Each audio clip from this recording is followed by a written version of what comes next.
محمد کی محبت دین حق کی شرط اول ہے۔ محمد کی محبت دین حق کی شرط اول ہے، اسی میں ہو گر خامی تو سب کچھ نامکمل ہے۔ اسی میں ہو گر خامی تو سب کچھ نامکمل ہے۔ محفل زیادہ دیر نہیں چلے گی، بس تھوڑی دیر کی گفتگو کے لیے ہم نے آپ کے سامنے قرآن کریم کی آیت کریمہ پیش کی ہے۔ آیت بڑی مشہور آیت ہے، سیدھا سادھا مطلب اور اس کا ترجمہ ہے۔ اللہ تبارک و تعالی فرماتا ہے قُلْ إِن كُنتُمْ تُحِبُّونَ اللَّهَ فَاتَّبِعُونِي يُحْبِبْكُمُ اللَّهُ۔ آیت نازل ہوئی خاص شان نزول کے تحت۔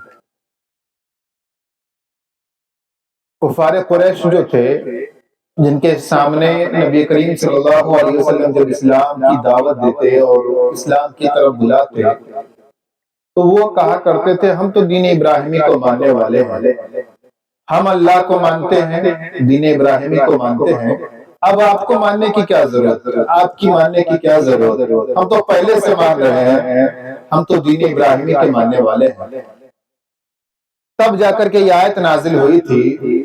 اللہ نے فرمایا اے محبوب آپ کہہ دیجئے ان سے ان کنتم تحبون اللہ، اگر تمہارا دعویٰ ہے کہ تم اللہ سے محبت کرتے ہو، اللہ کے ماننے والے ہو، اگر تمہارا دعویٰ ہے فَاتَّبِعُونِی، تو یہ محبوب، یہ نبی جو تمہارے بیچ آئے ہیں، میں جو تمہارے بیچ دین لے کر کے آیا ہوں، اس کی اتباع کرو، اس کی بات مانو۔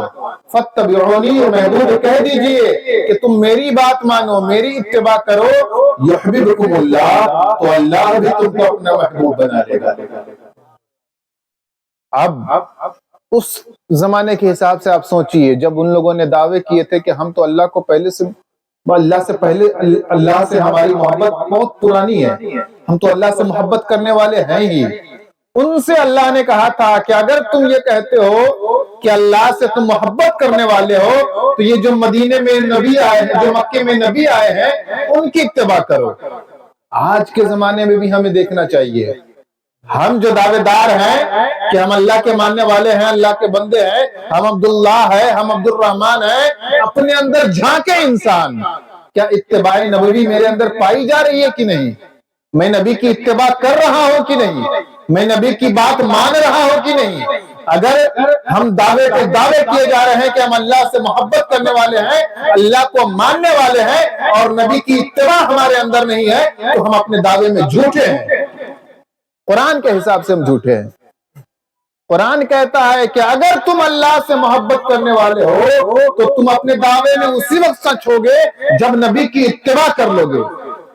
اب سوچئے، نماز ہم چھوڑے، روزہ ہم چھوڑے، زکوٰۃ ہم نہ دے، حج ہم نہ کرے، اور پھر بھی ہم اپنے آپ کو عبداللہ کہتے ہیں۔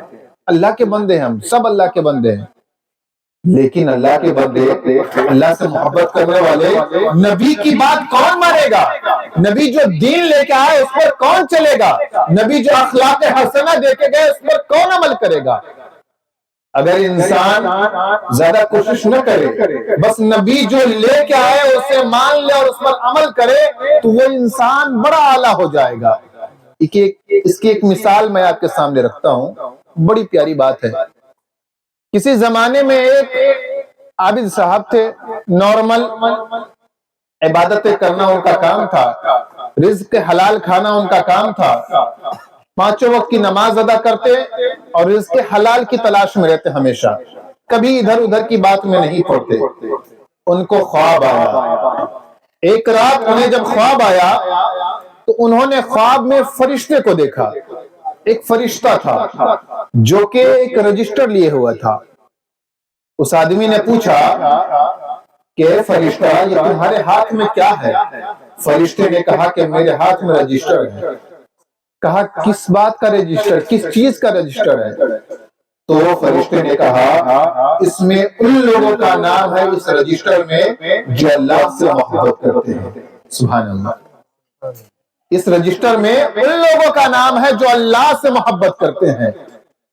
تو اس آدمی نے کہا ذرا رجسٹر پلٹ کے تو دیکھو میرا نام ہے کہ نہیں اس میں۔ اللہ اکبر،